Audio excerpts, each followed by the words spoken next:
What is up inside the locker room? We are back with another episode, and let's just get into it. There's a lot of stuff going on this week in the world of sports, but to start, Ramsey has just been traded to the Pittsburgh Steelers, and our crew is about to give you our thoughts and opinions on that. Adam, what is your thoughts on the Ramsey trade? It's kind of crazy that he finally got traded this late, but Yeah, he's been linked to Pittsburgh like almost for like a couple of years now. I really just think he just fits in perfectly. He just is just kind of seems like that like Pittsburgh Steelers culture. And he's I've already heard that they're going to use him in a lot of different spots. He's a really versatile player. He can play in the box, can play all the corner spots. He might even play a little bit of safety. And then they also got Jonnu Smith, which I think is a really underrated part of the trade. So, I mean, Aaron Rodgers always loved his tight ends. Now he's got Pat Fryermuth and Jonnu Smith. So, already had DK Metcalf. Now he's got two other reliable targets. And then we'll see who ends up winning that wide receiver 2 battle between Roman Wilson and Calvin Austin. But if I'm going to pick a winner, I think the Steelers are the winner. But I think it's a really fair trade at the same time.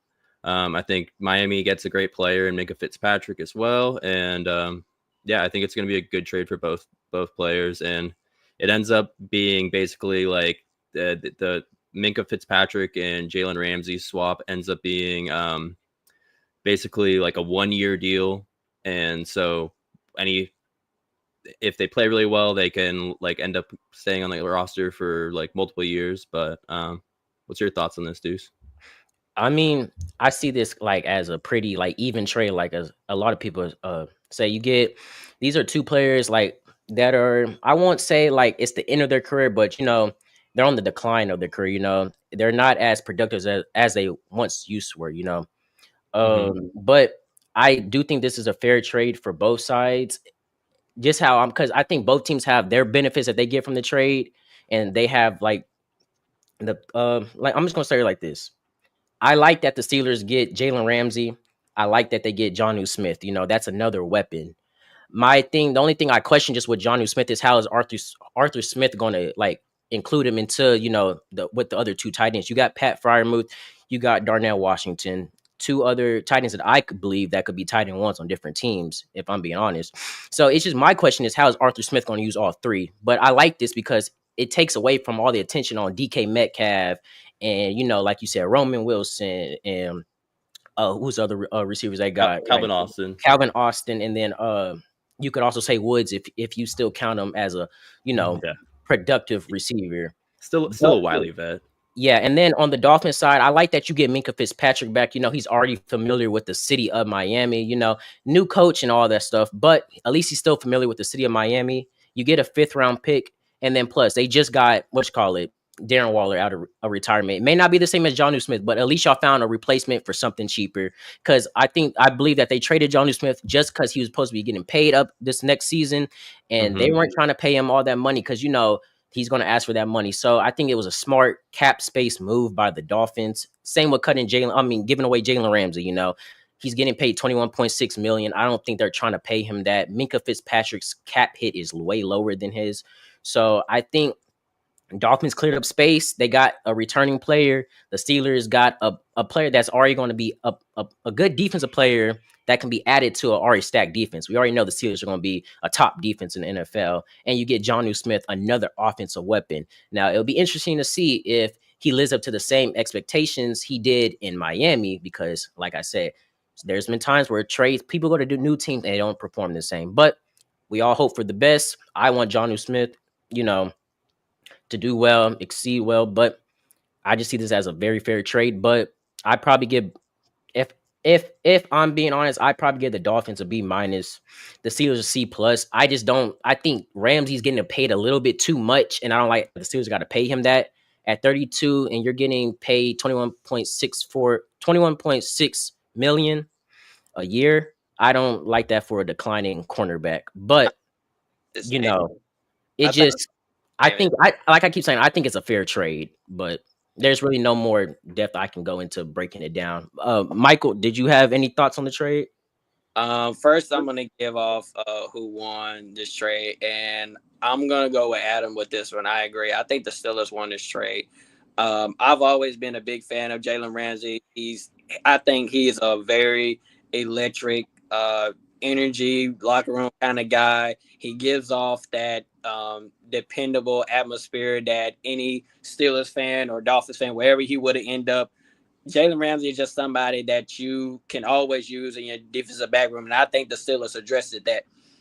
Now, I'm gonna give my positive and negatives for the Steelers. I did some research on this. So basically, the Steelers acquire a premier lockdown, very like I said, electric cornerback in Jalen Ramsey, boosting up their defense and giving them a significant upgrade in the secondary. I heard he was thinking about playing safety or corner, whichever works. I think he's versatile. Yeah, he's very versatile. Yeah, he's very versatile, but he did well on the outside last year. So exactly, but I think the question is, where would he fit better at? I've never seen Jalen Ramsey play safety, so I don't know. All I know about him was from his corner position, and I think he could really do a Travis Hunter, play both positions, but on defense. I mean, it's possible, but I think this is a big, huge trade for the Steelers, and I think the Steelers are showing that we are capable of winning, but at the same time, can I be honest here? And Steelers fans, I don't mean to be biased, I don't mean to be negative, but we're still, and I hate to keep bringing this up about Aaron Rodgers, but can he still lead you guys? Does he still have it? Because you got good defense, and based off my experience, you can have a good defense, but you can have a bad offense, or you can have a quarterback that it just determines. Not saying that the offense don't have talent, but at the same time, this is Aaron Rodgers we're talking about. Mm-hmm. Does he still have the physicality? And even though at 41, not saying he doesn't, but that's just a question that you still have to ask. Now, as far as the defense, I'm all for it. I love it. The trade, I think the Steelers won this trade. I'm going to give the Steelers this win on this one. But honestly, that question still remains on that offense. But I think the Steelers actually made a huge step on getting Ramsey. I think Ramsey will be a huge impact on that secondary. But as I always say, it can look good on paper, but it can look bad on the field.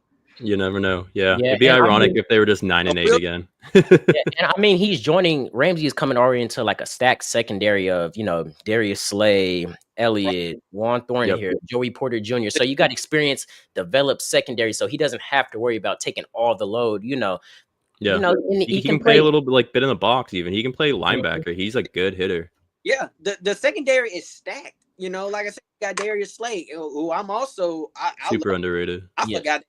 Yeah, like he's a lockdown corner that you can depend on. So I'm actually happy for the Steelers that now you're, like I said, your defensive back room is boosted.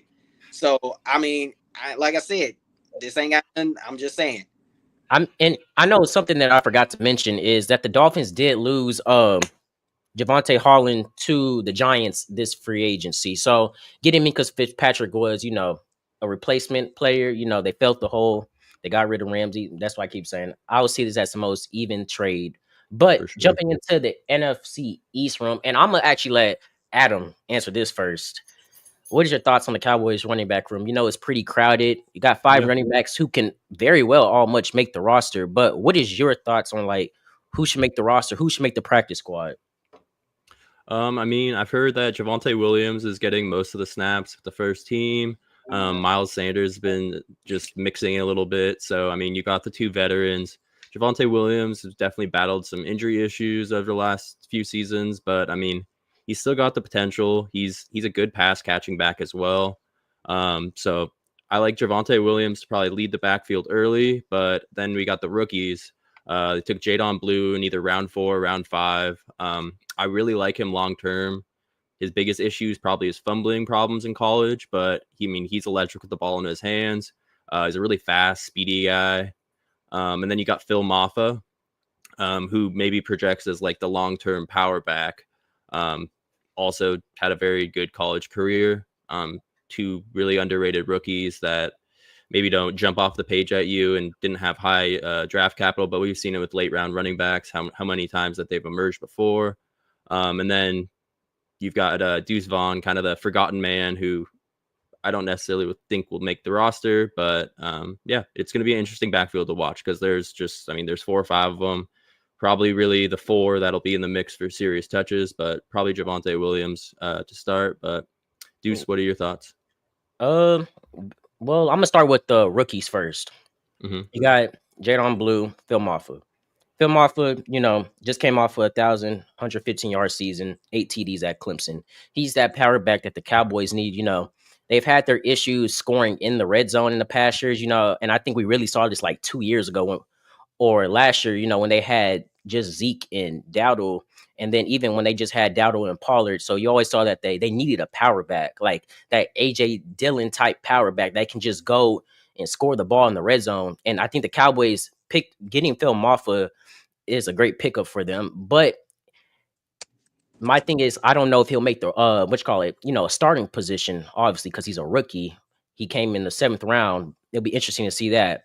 Also, Jadon Blue, like you said, Adam, he had his fumbling issues in college, but he's still an explosive back. He's a good receiving back, so he's a good dual threat running back. Can run the ball, can find the gaps, can catch the ball. It's all on tape at Texas.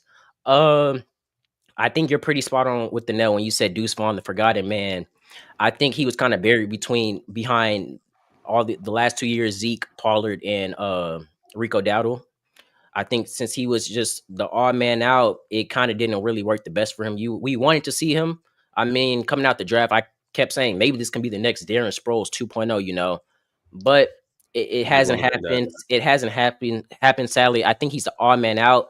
I think the other 4 running backs, I'm gonna get to the other 2 later, but the other 4, like the other 4 running backs just have a better case to make the roster than Deuce Vaughn. But I wouldn't be opposed to him making the practice squad. You always see players get on the practice squad and then come jump up mid to late season if somebody gets hurt. Now I'm gonna jump into Miles Sanders and Javonte Williams. Miles Sanders, I wouldn't preferably have him start. Either have him as a running back 2 or the running back 3. He just came off a career low year in Carolina, and I just think that wasn't in the best favor of him. I've always questioned the Miles Sanders signing over the Javonte Williams signing, but it'll be interesting to see how they address it. Miles Sanders still has the veteran leadership that they can help these 2 young rookies and Deuce Vaughn learn. So, and then finally, Javonte Williams came 3 years since his ACL injury. He started by saying at camp that he felt good. This is the best he's ever felt. Let's see if that can apply on the field. But he just last year he rushed for 513 yards for 4 TDs. If I had to give my honest 1 through 3 to make the roster, I would go Javonte Williams, Miles Sanders for the start of the season, Jadon Blue. But then eventually, midseason, you go Javonte Williams, Jadon Blue, Miles Sanders, Phil Maffa as the running back for just, if he makes the full 52 man or 53 man, if I say that even right. If he ends up on the practice squad, that's all. Yeah, that's all fine. But I just really do think that Deuce Vaughn is, the odd man out. And I hate to say it because Deuce Vaughn is he was my favorite running back in that draft class that we took. I actually wanted him watching at Kansas State. But with that being said, Michael, do you have any thoughts on the Cowboys running back room? Yeah. So I'm just gonna give a breakdown on a short breakdown on each player, basically. So I'm gonna start with Javonte Williams. Y'all signed him as a free agent.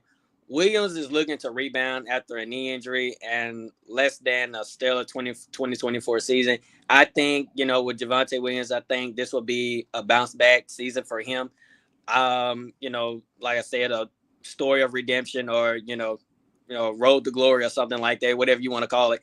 But I just think, from an experience standpoint, when a player gets hurt, it's, like, hey, you had an injury, now let's see how you are. I'm praying that Javonte Williams, that knee, because knee injuries, they don't really heal as quickly. I'm not no doctor, but I can basically tell you that a knee injury, it takes a good minute, especially depending on how bad his knee injury is. Now, I don't know personally, Deuce, how bad his knee injury is compared to me, so I really don't know.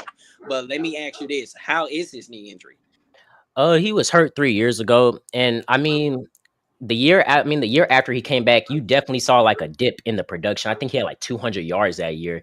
But last year with Bo Nix, he started to do a little bit better, 500 yards. So he's kind of slowly treading up water. So it'll be interesting to see. Like, it's a new system. He's not with the Broncos. This is the first time in his career he's not on the Broncos. Fifth year, I believe. So it will be interesting just to see how the Cowboys use him. And if the Cowboys use him correctly, he could be, something dangerous if the Cowboys and if he gets back to his form before pre ACL injury. Yeah, yeah, yeah. He's still in my opinion, he's still a dangerous weapon. It's just the real question here is how is y'all head coach and how That it all plays a factor. yeah, how he going to use Devontae Williams. If he doesn't run the ball, can he be a pass catcher? Can he play as a receiver? Because You definitely do that for sure. Yeah. yeah, definitely do that. He can he can do it. Alvin Kamara, we using run the ball or some kind of receiver, but Yeah, he is most definitely that type of player. But yeah, he it's gives just he it's gives just it. a sucker that he had that ACL injury, but I always say it takes time for people to get back to their true form. You're never going to see it Yep. just exactly the year after. So that's why I have a little bit more hope with this Javonte Williams signing over the Miles Sanders signing, because I still think that Javonte Williams can be a productive back for the Cowboys. Him, Jadon Blue, and Phil Moffitt, I believe those are the three that the Cowboys need. Yeah, and Mhm.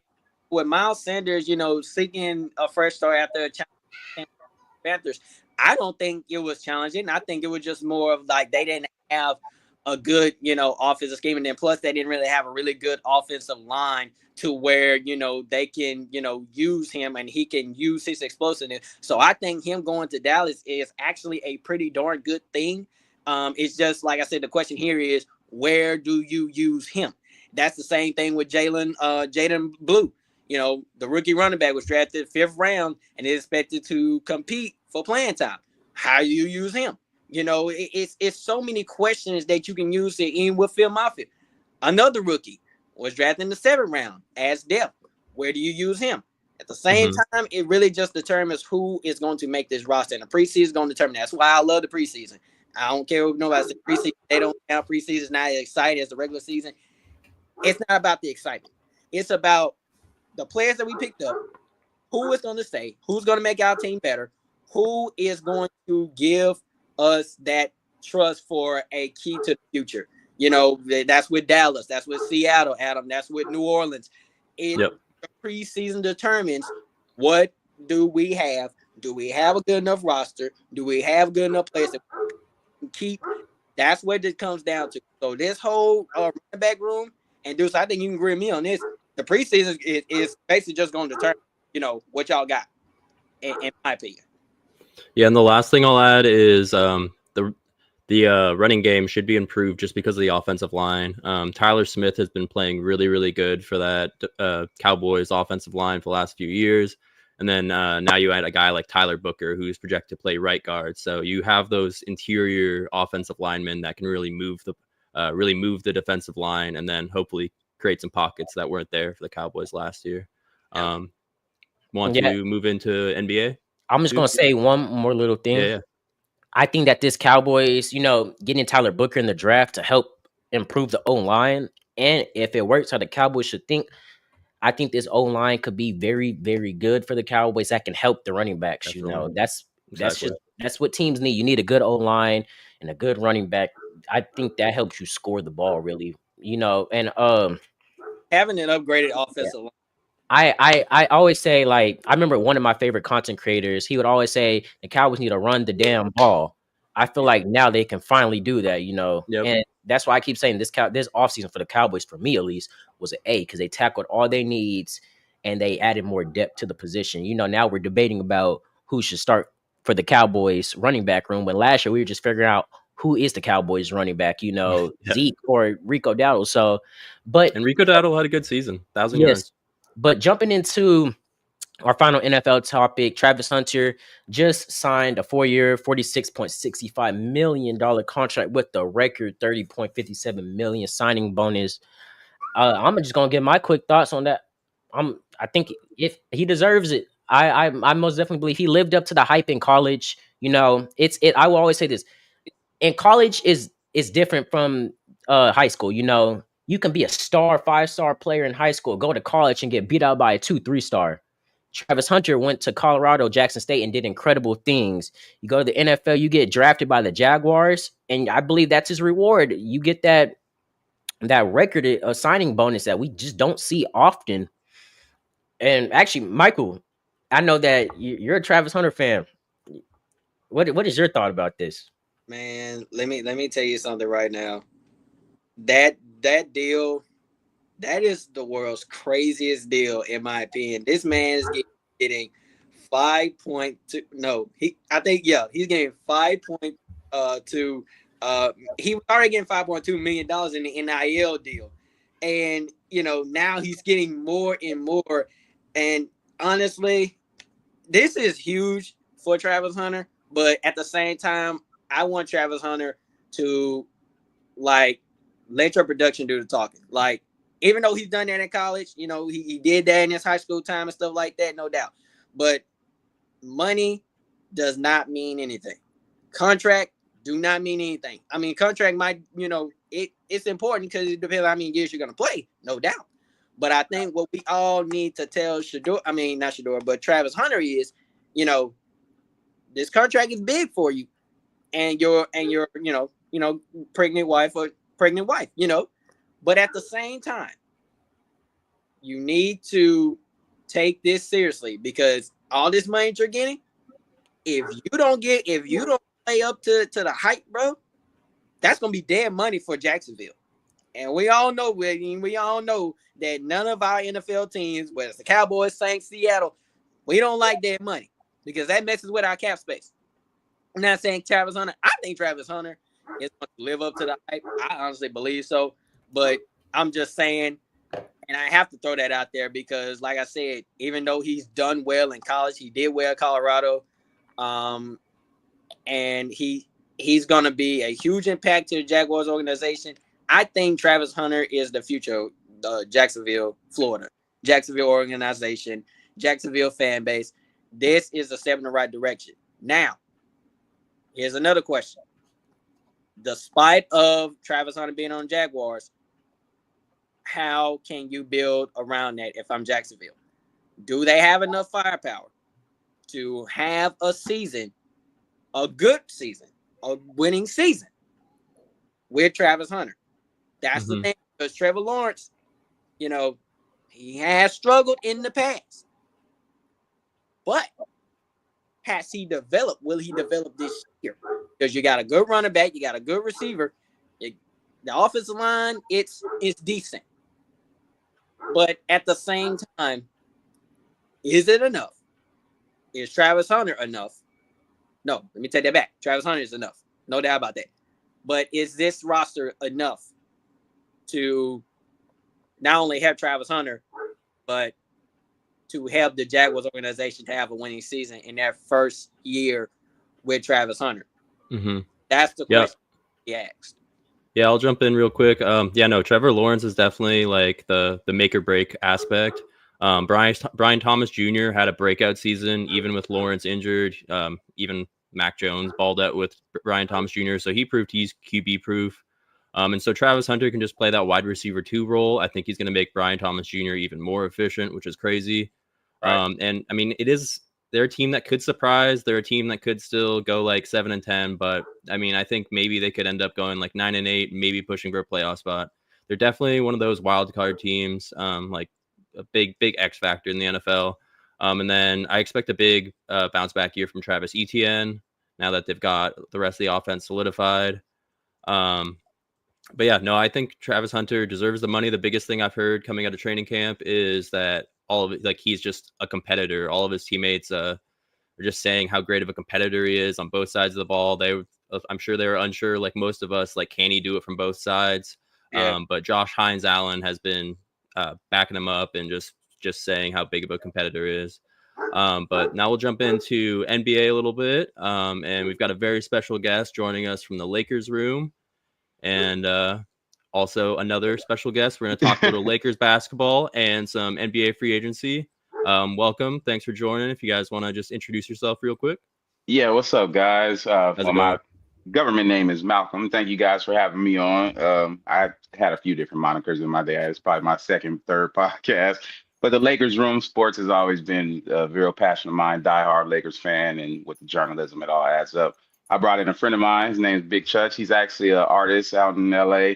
But more than that, he's a huge Laker fan too. And we've been going back and forth the last couple of days. So I brought him on. You can go ahead and introduce yourself. Oh yeah, man. I'm Big Church. Can y'all hear me? Yeah, we can hear you, bro. All right. Am I too loud? I gotta step back. No, you're straight. You're good. I'm Big Church. I'm an artist out in LA. Big Laker fan, big LeBron fan, big basketball fan. I'm a 3-time fantasy basketball champion. Let's go. Yeah, if you need to know my accolades, I got those. But yeah, that's who I am. It's popping, y'all. So, I mean, we got LeBron opting into the $52 million contract. Lakers' first signing was Jake LaRavia. And then now we got the big signing today. So it was perfect timing with coming on and talk some Lakers basketball. We got DeAndre Ayton. So now we've got potential starting 5. So, I mean, if you wanna start, Malcolm, thoughts on the Lakers roster moving forward? Do you think we can make a run? What are you thinking? Yeah. I do believe we could make a run. I believed we could have made a run last year. I mean, I didn't believe that when Luka initially got traded. I was more on the side of kind of the analysts who were looking at it from a move for the future perspective, just because, we lost Anthony Davis, and what ended up killing us, like Rudy Gobert scoring 27 points and 24 rebounds in the last game.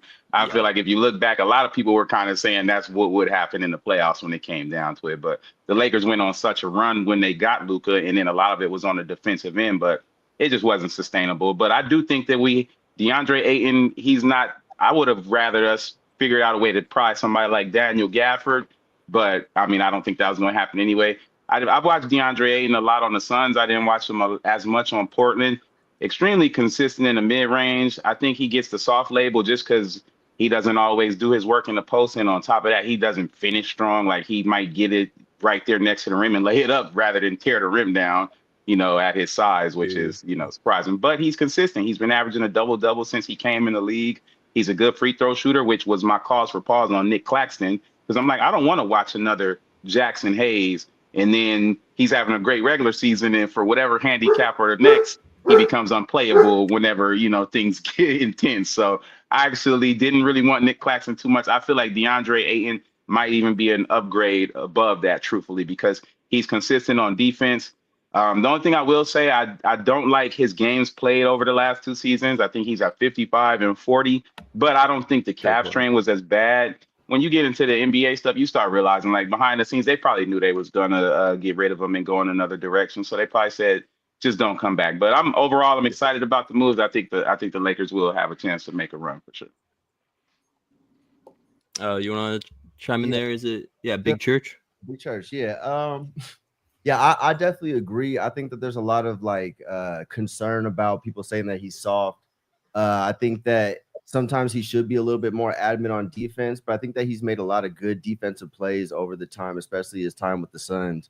I think one of the biggest factors about it is that he is like a decent lob threat, because when Chris Paul got onto the Suns, that's when they started making the playoffs. And obviously they made the move for DeAndre Ayton before that. But then I think introducing that lob threat is really like what changed a lot for that franchise. So I think that could do a lot for being that they have 2 incredible playmakers on the Lakers, that'll be right there.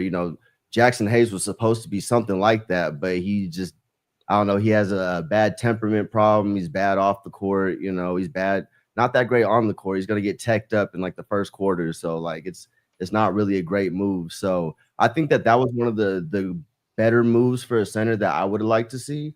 And I like that it was like sneaky, because a lot of people don't really like to make plays or make moves for the Lakers. If you haven't noticed that, like, it's almost like they're cursed. So nobody wants to touch him. Yeah, like they might have held Ayton just to keep him from going to the Lakers. Played so badly in Portland, they let it happen, and I'm so happy that they let it happen, because I think with a little bit more structure and regiment, because a lot of his concern has been like off the court, or not off the court, but like in the locker room, and also like just being like kind of checking out on court. I I think that they should be able to keep him on there. I mean, when you're playing with the GOAT, like you kind of got to show up. You have to. You just have. I think LeBron will steer him straight for sure.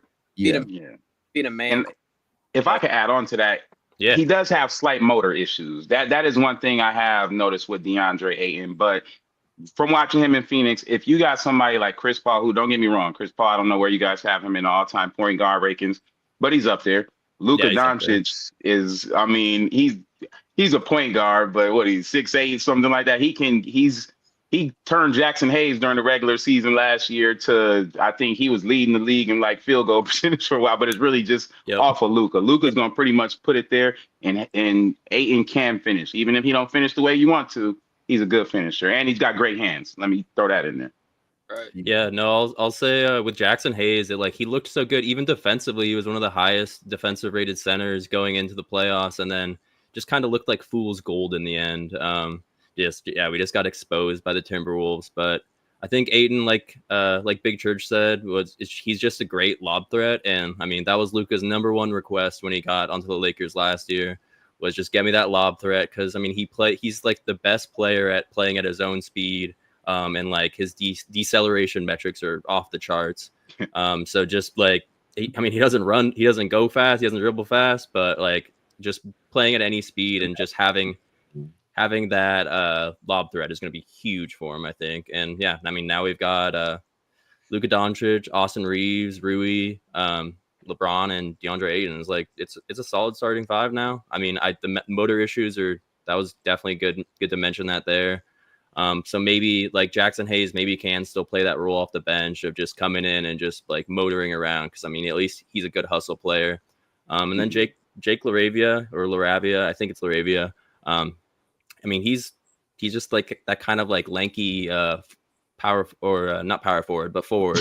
And he can knock down a 3-ball too. So I mean, it's another guy that can stretch the floor, and I'm excited to see like that scrappy defensive element. And after losing Dorian Finney-Smith, it was sad, but it did open up these two mid-level exception players. And so maybe Rob knew what he was doing. Like, it really turning DFS to those two is a win. Yeah, and like I wanted Walker Kessler so bad, but at the same time, now we didn't have to give up Dalton Connect, we didn't have to give up Reeves, and now we're able to just get Ayton with a mid-level exception.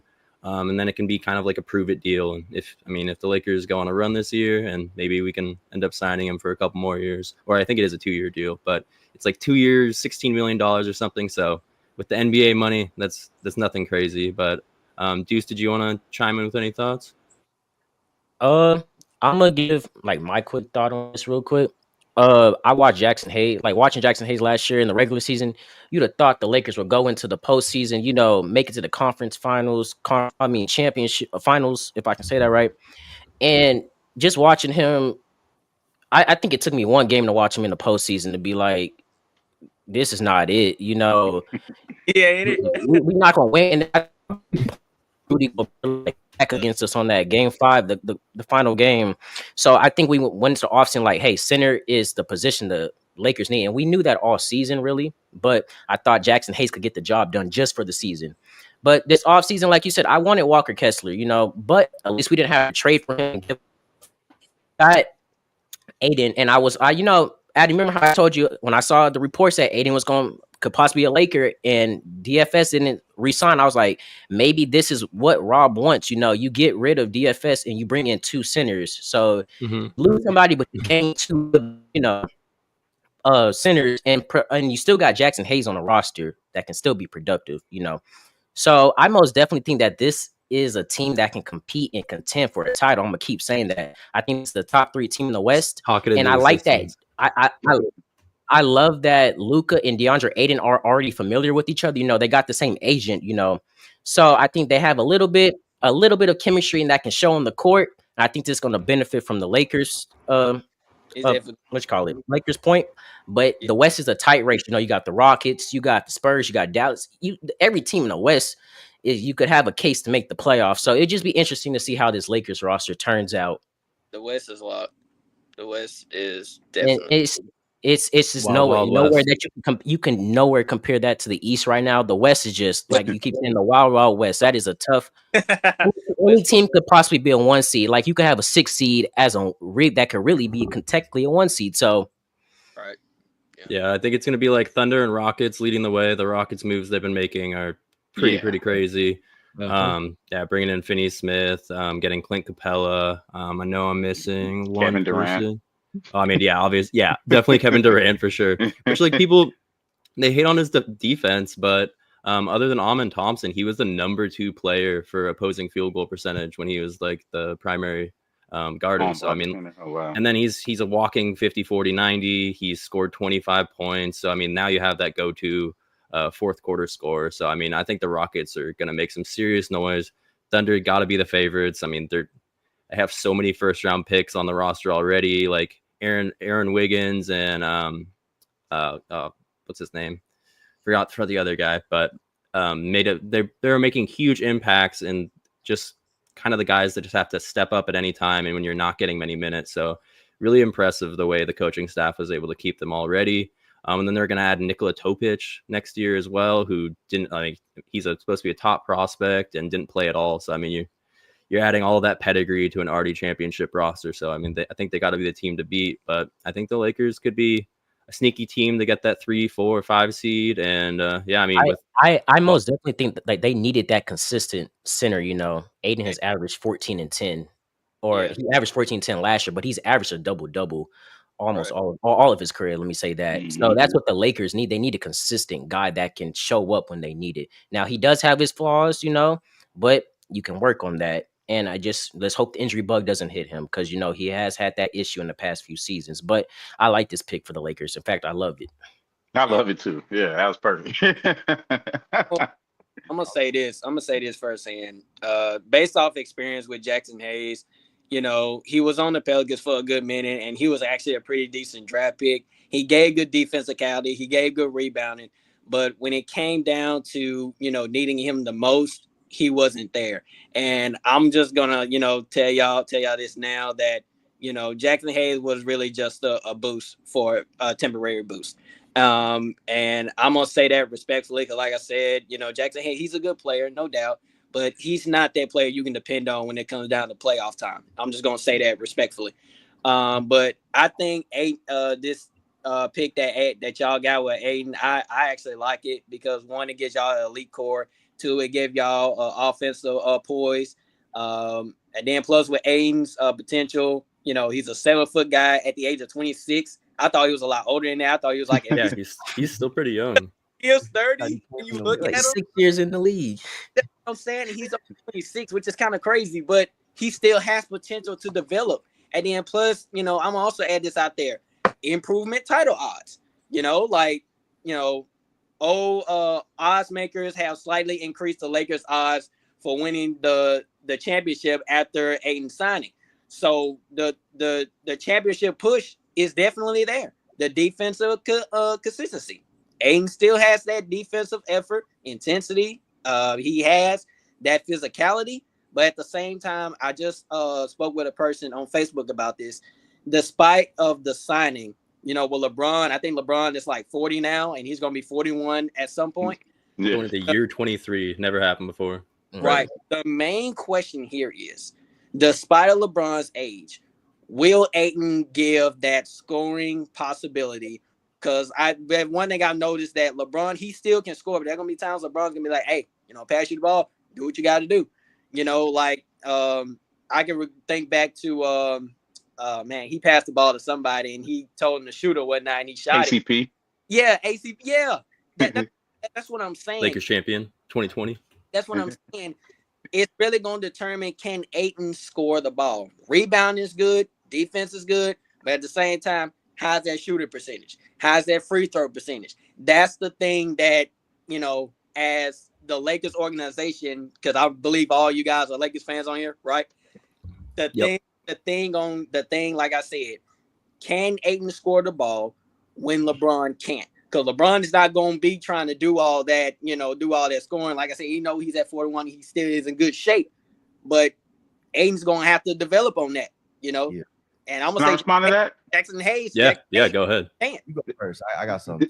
Yeah, this is what I'll say real quick. And I want to touch on Jackson Hayes before I get into what I was going to say. So Jackson Hayes, I feel like raw talent, but I feel like the playoffs exposed his lack of basketball IQ and awareness. Exactly. And then once his confidence got stripped, he was gone. He was done. And that's why I don't know what he's even going to do as a backup. But I don't know if you guys, how closely you watch the series. By the time game 3 and he played about 4 to 5, 7 minutes somewhere, and he did that goaltending when the ball was clearly coming down, I said, oh, yeah, he's fried. Yeah. He's fried. Yeah. He doesn't even know what's going on out here no more. Yeah. But what I'll say is about what you were saying. If we even plan on trying to rely on LeBron James, we cooked. We cooked for sure. Because I think LeBron, like how we watched the game 3, I'm going to bring that up again, where he went off for 38 and he's just going off, hitting it from everywhere. Can't miss. But in the fourth quarter, where does he go? Because that's when the age is going to show. No matter what statistic Exactly. LeBron puts up, if you watch him in all of these fourth quarters and intense games, he's not the same LeBron that he is the first 2 quarters. That's just something that I've noticed. Yeah, he's still in good shape because if you saw the video, he was going from each end of the court, dunking the ball. He's still in good shape. But at the same time, you cannot depend on him. He's 40. He's up in his 40s now. So you can't depend on him. I think Shots get a little shorter. Go ahead. For me, I really see this more as of Luka's team now than LeBron. Yep. I think LeBron he's the number 2 now. Luka's number 1. And as a LeBron fan, I hate to admit that, but LeBron, this could be his last year, but I see him as he's the number 2 option this year. Luka is your number 1 option. I think Luka is y'all's secret weapon. Put it like that. Luka is y'all's secret weapon. Basically. I really believe that if we're going to win like a series, we're going to win more out of effort from Luka than out of LeBron. And just like you said, LeBron, you see that at the end of the games, like a LeBron getting tired. I never forget. I watched the Lakers play the Celtics in overtime, and it was when Anthony Davis was on the team, and they were doing amazing. They got to overtime, and Anthony Davis I'm gonna say more of LeBron just looked tired, And that's why they lost that game. And, year 23, your age definitely catches up to you. And yes, he is in shape. But like you said, your age is always going to show no matter what. In that fourth quarter, when you get gassed. Always wins. Yeah. Mm-hmm. Well, You want to jump in there, Big Church? Yeah, yeah. The Jackson Hayes thing. I saw him live. And, he got kicked out like the first quarter because he was just arguing with people and stuff. Like he's not poised at all. Like he cannot handle big situations. And DeAndre Ayton, he's been to the finals before, so he has experience. Now another thing, DeAndre Ayton, is that his stats obviously went down when he went to Portland, but a large part of that is because of his usage rate. His usage rate went down. He didn't have really good chemistry with those people. So I think you're saying can we LeBron's gonna need to dish it out to somebody. If they turn up DeAndre Ayton's usage rate, then that's great. He needs to be on a team with people who pass more, who aren't just going to be a bunch of ISO superstars. True. Can't do that. But that's going to give, I think if anything, that's going to give DeAndre Ayton the confidence that he needs to show up, to turn up his motor, because he's actually going to be used more. They're going to need him. He was on a stacked Suns team. He's on a garbage Blazers team. There's not a lot of motivation there's motivation on the stacked Suns team, but I'm sure and he's young at the time. He's probably learned from that. And this is giving him a chance to have a resurgence and turn up his usage percentage. And I think that he should flourish in this situation overall. I think he got a bad rap in Phoenix, truthfully. I think he got a bad rap. I think he outplayed what people act like he did. And I'll just leave it on this because I still want to go with what my boy Michael was saying. DeAndre Ayton is a consistent shooter up to the mid-range. Even on the Suns, he used to take some threes. But that mid-range, he'll hit all day long. All day long, bro. I'm telling you, it's crazy. He had about 30% from 3 before his drop-off on the Suns. And that's good for a center, Yeah, it's not bad. I'll live with that. 30%. Yeah, and you mentioned playing with a bunch of ISO players. So you're playing with Kevin Durant and Devin Booker, 2 of the biggest ISO players, percentage-wise in the NBA.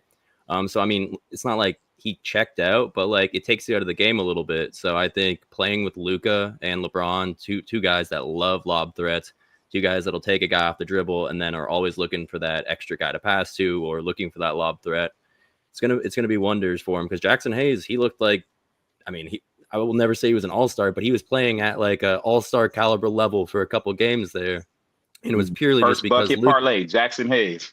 Yeah, exactly. It's like purely because Luka's going down. He's getting the double team, drawing a bunch of defenders, and then oh wow, there's a center wide open. Why not just throw it to him? But Malcolm, you wanted to add on to something that Yeah, Michael was the saying? only thing I'll say for real, because I really do believe the Lakers are a contender, but like I said, I believe they were one last year, but now this roster is heavily upgraded. I felt like prior, if we would have had to trade somebody away like Dalton Connect, I would have wanted to bring Reeves off the bench because we honestly got enough scoring in the starting lineup. I would insert somebody like Bando in here, so a game wrecker or something, but now that we got to sign Ayton and Laravia without actually trading, so we still got Connect on the bench, got scoring. Now at this point, I'm like, okay, our IQ is what should take us over in the playoffs. That's why LeBron and Luka, when they first came together, it looked like it worked like magic because they just got so much more basketball IQ than everybody. Now that the roster got some continuity, and then if we do end up still having Jackson Hayes as our backup, even though he is the raw talent, I feel like we got enough IQ in that starting lineup and just throughout the roster to where, I mean, OKC's a favorite for sure. I would put Houston firmly behind them in the West right now. I don't see how you could put anybody else. And honestly, truthfully, it'd be hard for me to say that we're better than Minnesota right now, but we're firmly up there. Yeah, that's a fair point. Hey, this go ahead. Oh, my bad. Was somebody going? Oh no, that's you. No, go ahead. I'm just gonna say this right quick. Despite of it being a good signing with DeAndre Ayton, also another question I want to add is he fully past the injury prone stage? Because even though he's 7 foot, but we can all agree that when a center is 7 feet, they normally have like a lot of knee injuries, a lot of hamstring injuries. So like I said, injuries, even though it's good on paper, I am not disagreeing with that. But at the same time, if he completely 100% healthy to play at least, now I'm not expecting him to play every game, but he needs to be at least there for the majority of the season. You can't be missing half the season because, like I said, he's a big addition to that starting lineup with LeBron, Luka, and all them. But if he is injury prone, that's gonna cause a lot of red flags with me, and I'm pretty sure it's gonna cause a lot of red flags for y'all. But yeah, that's the main question: is he past injury prone stage? That's I want to ask: do we still have Maxi Kleber? I think we do. I think we do still got Cleveland. I heard him in trade talk, so he's still on the team too. I mean, we might be able to throw him in there every once in a while. That's funny that we threw him in Game 5 because he's right. Who knows what Maxi? I don't know. It's true. Yeah, I mean, he can knock down a three. Yeah, he does a little bit of everything. Yeah. Well, and I like that. Sorry, go ahead. Okay. I like that Malcolm threw in Jared Vanderbilt too, because when we got him on right around the trade deadline 2 years ago, he was playing like a man possessed on the defensive end, and like he truly looked like one of the better wing defenders in the NBA, and he can almost match up on anyone too, similar to Alex Caruso. Boy, do I wish the Lakers still had him and re-signed him after the 2020 run, because we might be talking about a different recent last few years, because he's one of my favorite players, honestly. Love to watch the guy, but maybe now that we don't have Dorian Finney-Smith, now that we have Laravia with Vanderbilt, maybe they just kind of form that dynamic duo of wing defenders. And I mean, can never have too many of them too. So maybe we still add another one. I'm not sure. I know the 3-and-D's been going crazy, so everyone's been grabbing all of them. But Gabe Vincent's another one that's kind of underrated, who people are saying get rid of him. But like, he's an underrated defender, like when he's out on the 3-point line as well. But go ahead and jump in there, Malcolm.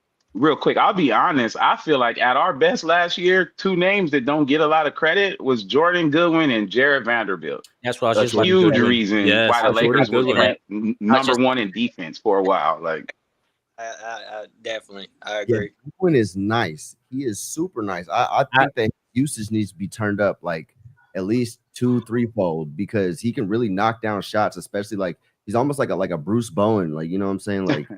True. Yeah, I'm all Bruce Bowen. I can see that. Yeah. and he upped his 3-point percentage to I think like 30%, 36%, which is like career high for him. So I mean, he's definitely that, like, once upon a time was like a 2-way player, but he really proved something last year. Do you want to jump in there, Deuce? I had one more topic. I want to jump into skinny Luka MVP, but you go ahead. I was just going to say, I really do like the fact that y'all like that we did not have to trade, because I had a feeling that we were going to have to give up our young pieces, Dalton Connect, first round picks, maybe Austin Reeves, And I feel like we didn't use Dalton Connect a lot towards the end of the season. You know, he's one of the players that one of the rookies I want to see more on the court. I think now that we have him on the roster, we can still get to see, because he had his flashes last year, you know. So we still get to see him on another young piece on the roster. We don't have to give a young piece away. You know, Lakers have had their issue, you know, in the past. You know, they don't really, I would say, since LeBron has been there, not really targeting in the draft. You know, they've been getting more free agents and stuff. I like that they get to keep their young pieces, because after Braun retires, this is Luka's full. He has the full keys to the team now. You got young pieces around him. I love it.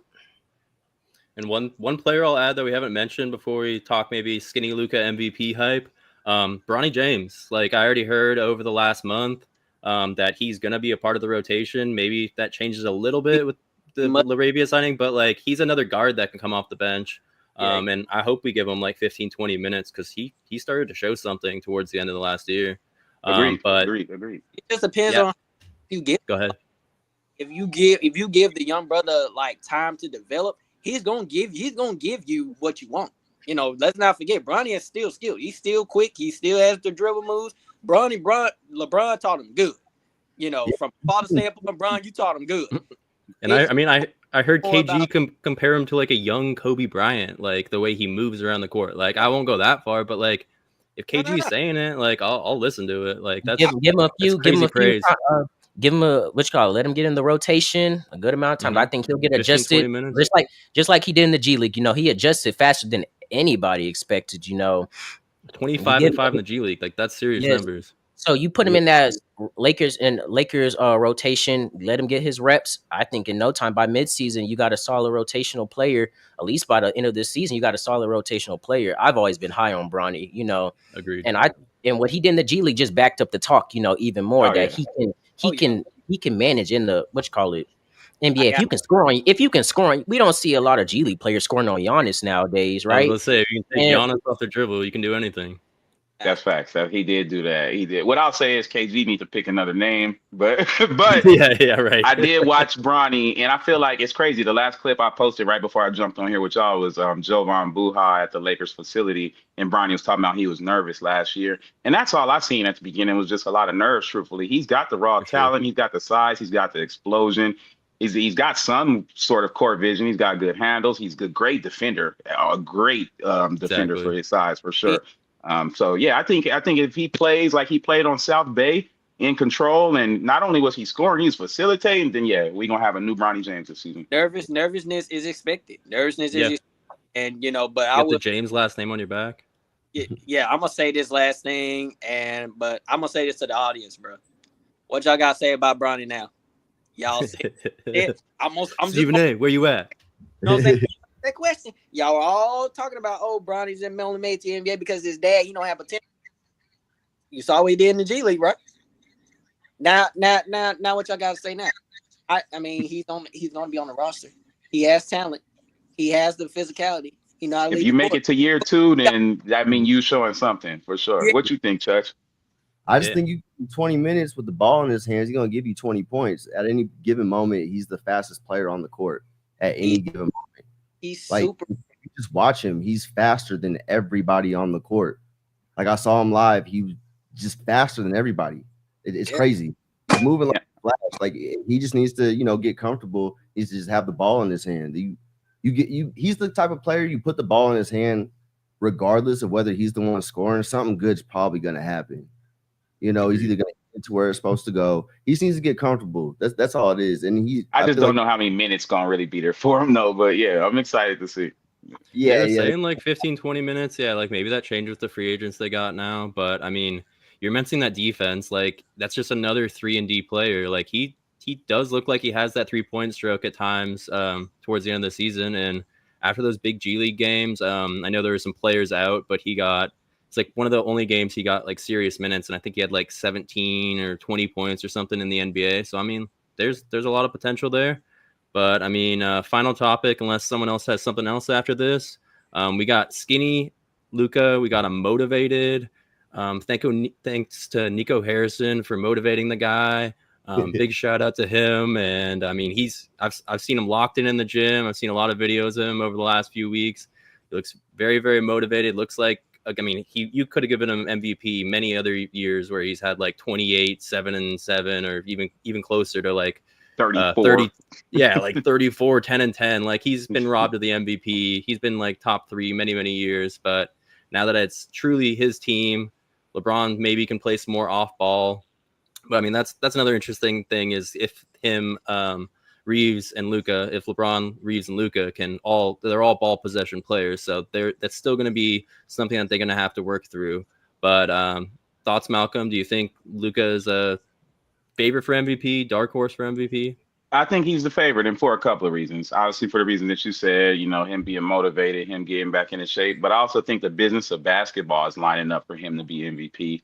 His first full season in LA, he's gonna be on TV more than anybody else. I think even like stuff with like the Jordan, they're just gonna make a big push for Luka to be MVP, and his play is never gonna dissipate. So he's gonna be somewhere around a 30-point near triple double. Jokic fatigue has already started with MVP. I don't think they want to give it to Shea anyway. Anthony Edwards is probably who he's going to be his biggest competition.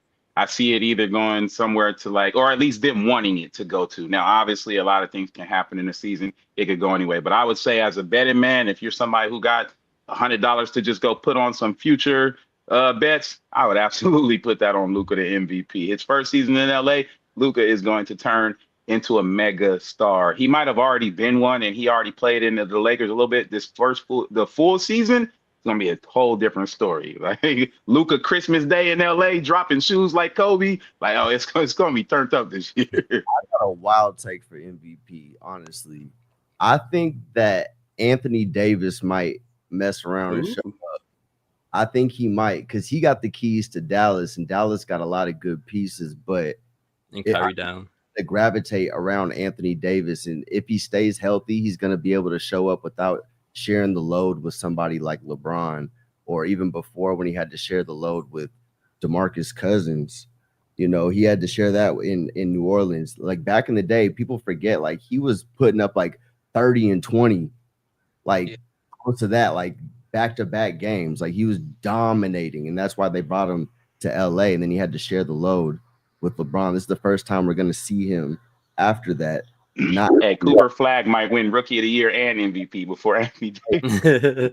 Yeah, that's what I'll add. It's like LeBron's like for years, probably for like 5 years now, has just been wanting to take that backseat as he's been getting older to Anthony Davis when he joined, and now definitely with Luka. But the problem with Anthony Davis was he would show up with those 30-10 game or 30-20 games, even with like 3-4 blocks. And then the next game, you're expecting him to do it again, and it would be like, all right, why's he got 12 points in the 12 point, yeah, and like 4 rebounds, and he's got the 2 blocks, but like, where's he at? So I mean, and then you have the injury issues too. So I mean, in some ways, like I think Ayton can really be that great scorer, because I mean, if Hayes was putting up like 15-20 point games, I think we can be looking at a lot of like 20-10 games from Ayton, and he does not need to put in that much effort. Even as long as he's conditioned well enough to run the floor, he's just going to get easy scoring capabilities. And yeah, I mean, for me, yeah, Michael said he had to go take care of some more. Oh no, never mind, he's still here for now. But yeah, Deuce thoughts on that? For MVP, I as of right now, I wouldn't say he's the confirmed, like the true favorite to win MVP, because I still have SGA and Anthony Edwards as the other two people that he's going to be competing with. I think those are the 2 best competition that he's going to go with. But I like what y'all said. This is his first season with the Lakers. I'm not first season, with first full season with the Lakers, right? And it's different when your first full season. He's not having to adjust to a new rotation, a new lineup, any of that. So he has, and like y'all keep saying, he played the end of the season with the Lakers. He's familiar with the team. In no way should I think that he's like set to not succeed with a full season under the Lakers, So I most definitely think that he will be at least a top 3 candidate to finish in MVP voting. It just by midseason, I think that's when I'll fully have like a thought of who this is my clear favorite to win. And I like how you mentioned Jokic is that MVP fatigue is starting to show. So yeah, that voter fatigue is real. Like Giannis could have won it for many years. LeBron, you could make an argument for like a 10-year span. Yeah, it's like the voter fatigue is very real. I wish it wasn't a real thing. Because I mean, yeah, you could have given it to Jokic. He put up another like 30-point triple-double season, which like it's happened very. I mean, what I think he did it the year before, and that was pretty much ever. He upped his numbers from his MVP season. So I mean, you could have made the argument he deserved it again. But exactly. I like my Canadian brethren, SGA, getting it. And I mean, I've been looking for that like Kobe-like player since Kobe left the NBA. And like at points I was like maybe Devin Booker, but no, he doesn't have the defense. Anthony Edwards was who I was thinking for a while, but then he just disappeared in that series against the Thunder when I wanted him to step up, and he was like, oh, I was making the right play, but like Kobe Bryant would have just ran through the double team, knocked someone on his ass, and it would have got everyone riled up. It would have like antagonized the entire team in a good way, got the crowd going. And Anthony Edwards, I mean, he led the NBA in most 3-pointers made last season. So I mean, he does have the 3-ball, but I mean, I really like SGA now as like, because he's got it on both sides, and he's around the same size as Kobe Bryant. He's not quite as built as Kobe Bryant, but as far as like you literally turn on the tape, and I've seen some a couple people with some edits just like comparing Kobe Bryant and SGA, and they almost look like carbon copies, some of the moves they make. So I mean, shout out to SGA for really looking like a true legend and a top 5 player for me all time. Yeah. Same. Yeah. Do you think that they'll give it to him again? Do you think that he might have already amassed some voter fatigue from almost getting it the year before and then getting it this year? I think it just kind of boils down to like, yeah, the numbers at the end of the day. If you have a guy like Luka that's matching him on the numbers side, then you got to look at the win-loss record. But at the same time, SGA's got so many good other players on his team. So if you have Jalen Williams and you have Chet Holmgren really stepping up next year and putting up like 20-point, close to 10 rebound seasons, then you can look at it and be like, okay, well, he's a great player, but is he deserving of the MVP? Because sometimes I like to look at like who's that one player that's lifting up the team like more than anyone, and if you remove that player from the team, like how much worse would they be basically? But any final thoughts, anyone, before we wrap up the NBA section? Nah, the fans want to vote for Luka, but nah, thank y'all, man. This has been fun. Anytime for sure, man. Definitely. Appreciate you joining us. Yeah, no, thank you so much, and yeah, let's do it again sometime soon. It's a pleasure. Yeah, you guys put this on YouTube or just send it over to me. Let me know. I'll clip up some stuff. Yeah, for sure. We can do both. It's live on YouTube and Instagram right now, and we'll get it posted right afterwards.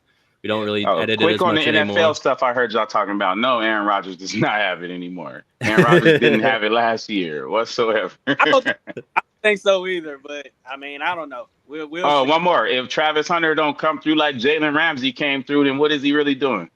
Jalen Ramsey had Jacksonville, a play away from the Super Bowl? Because I don't think Jacksonville want dead money, because this is a lot of money that they're giving you. So if they give you this lot of money, if I'm getting like $5.2 million, oh bro, I'm finna ball like crazy. You know what I'm saying?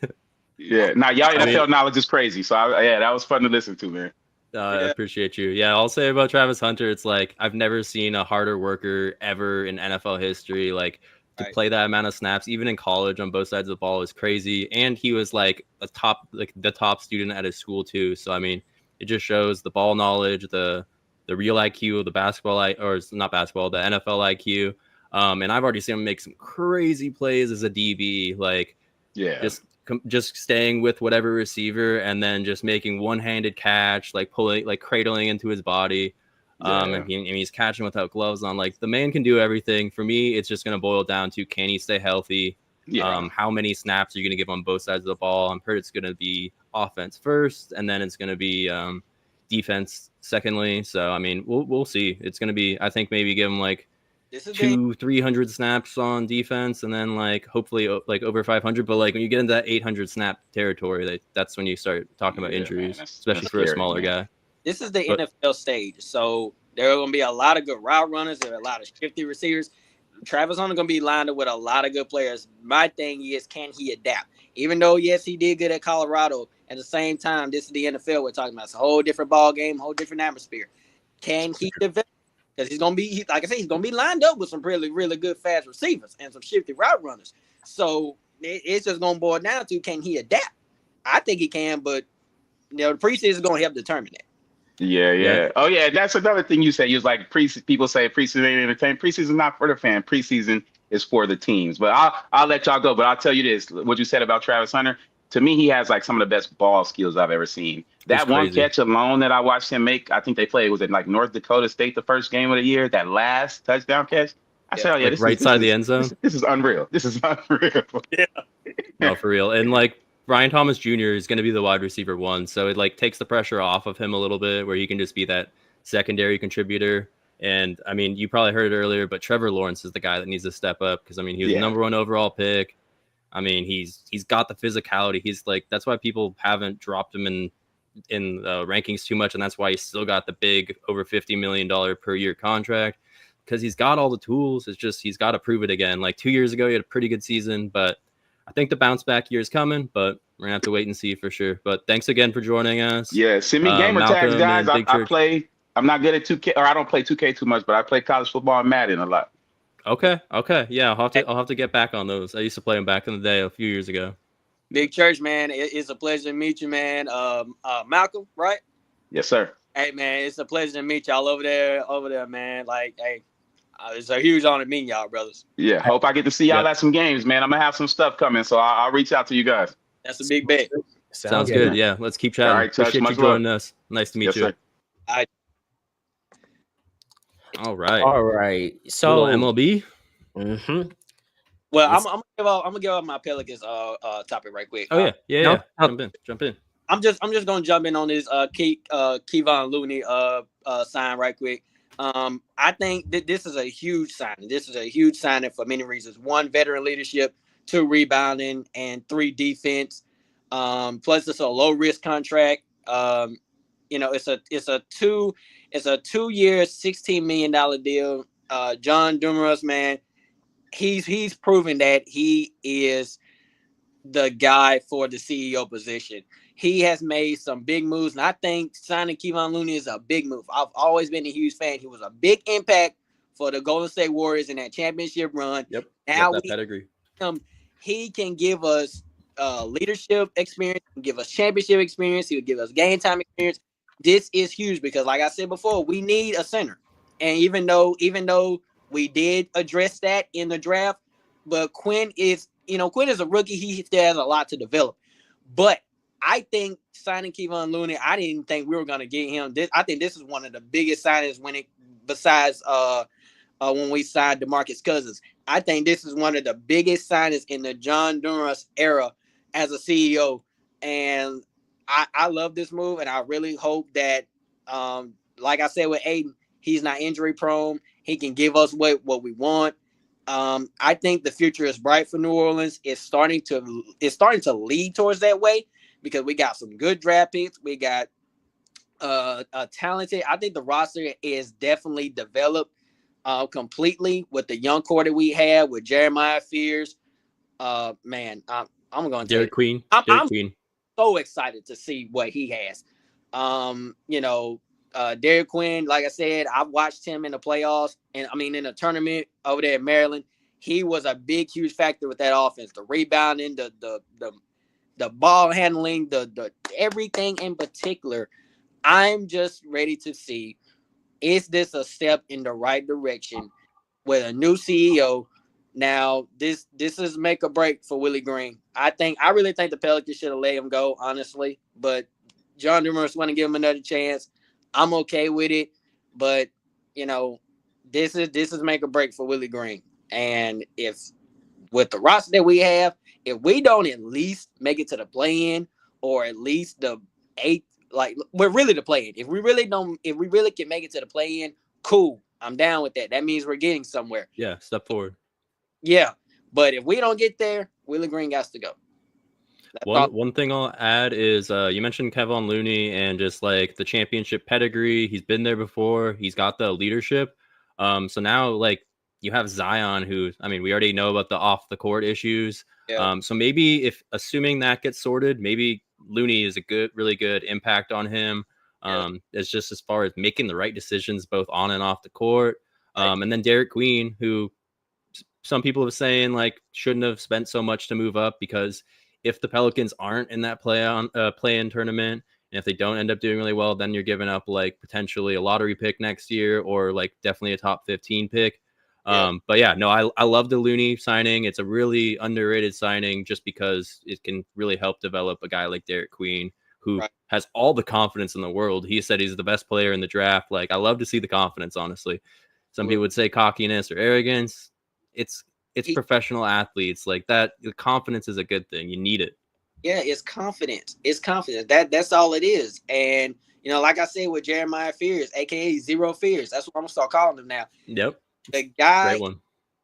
The guy is nasty, bro. Like, it was one highlight that I posted where he did a quick spin move and that defender lost him real quick. Man, Jeremiah Fears, I'm really ready to see what he has, because he can. A lot of people say he's giving Kyrie Irving vibes. Yep, that's what I've heard. I believe it, because he gives that to me, and it's more coming down to, like, even though we have a good roster, how can Willie Green do the rotation? Because that's also another thing. You can have a good roster and have a coach that don't know how to rotate. But if Willie Green can rotate these guys and these guys can develop at a high level, then we are really getting somewhere down in the Big Easy. And like I said, with Zion really just needs to not do so much. What I mean by that is stay healthy too. Yeah, all the dunking and stuff like that. You are in good shape. You lost a lot of weight. That's the first step. But at the same time, you have knee problems and you have ankle problems. I don't mind you dunking, but don't do it so viciously. You don't have to be, LeBron. Just tone it down a little bit, because what I've noticed that when Zion overworks himself, he hurts himself, and that's what I really need Zion to focus on. Slow down the momentum just a little bit. Like, I'm all for with you being a hungry bull. I ain't got no problem with that, because honestly, that's what the Pelicans need. We need a hungry bull somewhere. But sometimes when a hungry bull gets hungry, it can get hurt later. So I just need Zion to tone it down a little bit. But as far as Kevon Looney, I really hope he can make a big impact on this roster and he can stay healthy. That's the. But Deuce, what are your thoughts on that, bro? I mean, you see that the Pelicans are building for the future right now. First you get Jordan Poole. Then you go in the draft, you get Fears, you get Queen. Then you go in free agency and get Looney. And I think this is all but better for Zion, and I think it's going to help him. But I will say this, like you said, he got to tone down on, like, the dunking and stuff. Yeah, because that can lead to some injuries. But I would say I don't think the Pelicans, I think they can make a play-in spot. I'll say that I think they can contend for a play-in spot. I wouldn't be so far short saying, like, hey, look, they're like a playoff lock, like, in my opinion, like, opposed to, like, the Mavericks. Like, I'm gonna say the Rockets and the Lakers for a better example right now. I don't think they're like a playoff lock like the Lakers and the Rockets compared to teams like, just like the Pelicans. But I do think the Pelicans right now are trending upward, and they keep using their draft picks well. And I will say this, although they don't have, their next year's draft pick, which I will keep saying I didn't like that. I didn't like that they had to trade away next year's draft pick. I agree. Unless Queen is, like, amazing. Yes. I think it's a risk. Like, that trade was a risk reward. Queen can be amazing, and that draft pick next year not mean nothing. Or the Pelicans, not play up to standard, and that draft pick could be a top 3 pick, and the Falcons the Hawks just got to steal. But I will say this, good too. Yes, but I will say this. I think that the Pelicans are turning upwards. I think you give them at least 2-3 years, and this team could be a contending playoff team. Just keep building around Zion.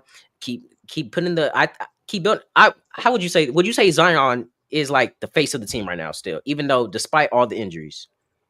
Yeah, I mean, he still kind of has to be, I think. Oh yeah, sorry, go ahead. I'm asking both of y'all. That's what I'm just asking. Would y'all say Zion? Would y'all say Zion is the face of the team to build around?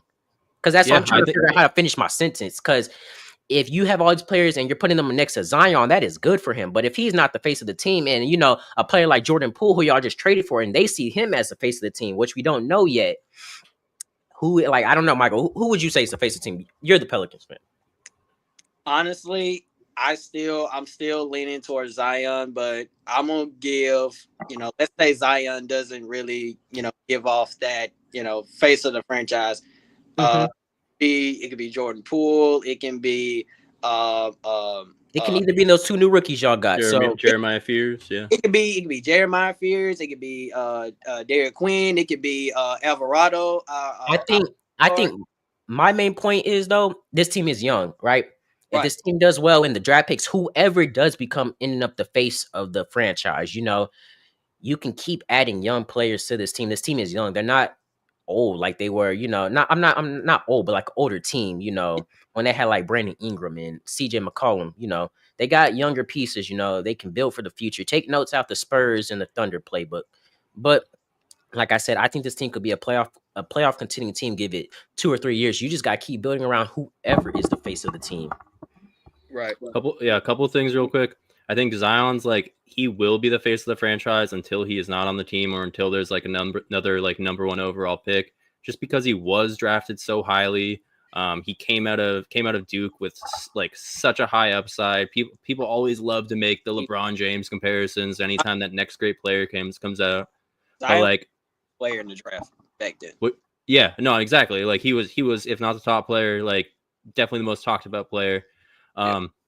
But you mentioned Jeremiah Fears, and people in general have just been downgrading this draft class. They're like, okay, Cooper Flag and a bunch of role players, but there's a lot of players, including Jeremiah Fears, that have one skill that they're very, very good at, and if they can develop the other skills, then they can be incredible players. And maybe Jeremiah Fears can be a franchise player. I've also heard that Kyrie Irving comparison. He's probably the best dribbler in the draft class, so that playmaking ability, I think, is if Zion stays healthy, if he gets through this legal issues, assuming he's just ready to go, I think Jeremiah Fears is a guy that could unlock him, because that's a guy that can take anyone off the dribble based off some tape we've seen. If he can do it in the NBA, then you're going to get a wide open Zion Williamson, wide open Derek Queen, or Jordan Poole. Jordan Poole is a guy that can definitely extend the offense and get out on the perimeter and knock down those shots. So you never know. It's a lot of potential, and it could go any way, honestly. But I think you're right. I think they're probably a play-in team right now. Yeah.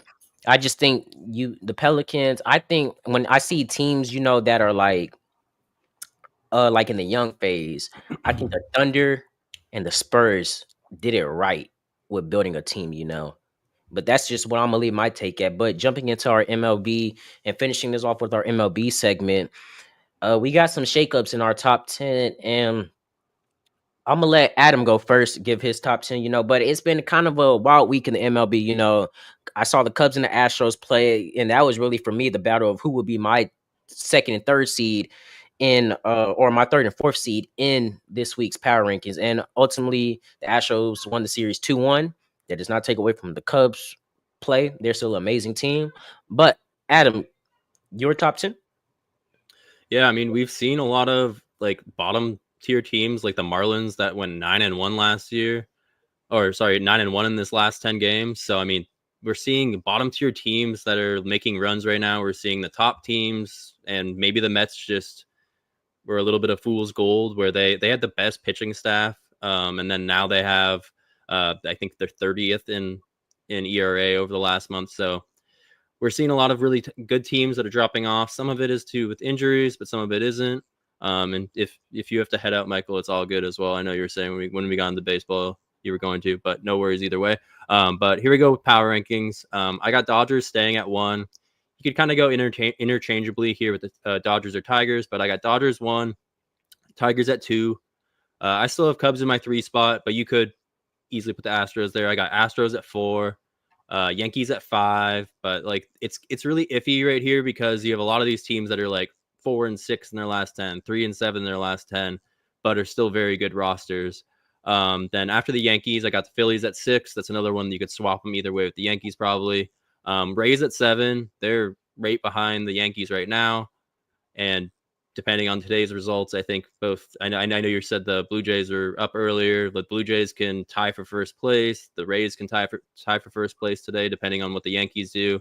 So Rays at 7, Brewers at 8, Padres at 9, who have been slipping a little bit, but they're still great. Oh crap! I put the Rays twice. So they got Mets at 10, and then Cardinals are just kind of that team that's just on the outside looking in, but they've been a very surprising and very good team lately.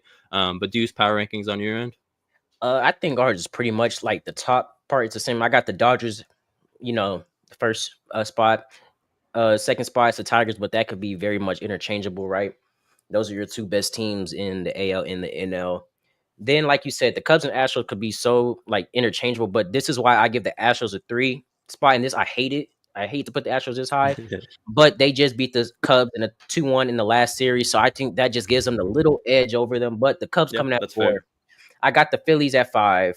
Now, like you said, this is just after this, where the 5 to 10, this is just kind of where it gets like a little bit iffy, and everybody's gonna have their own opinion about where these people play, these teams should land.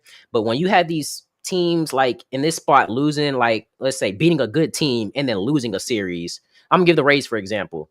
They were beating up on teams and they just been losing to the Athletics. They won today, but that's just my point here. But at 5, I got the Phillies. At 6, I'm gonna give, and this is probably gonna be hot. I'm gonna give the Blue Jays a 6, and they've been kind of a I roll. They like it. last 2 series, they beat the Red Sox, who yes, they may not be the best team in their division, but I still think that is at least a solid team.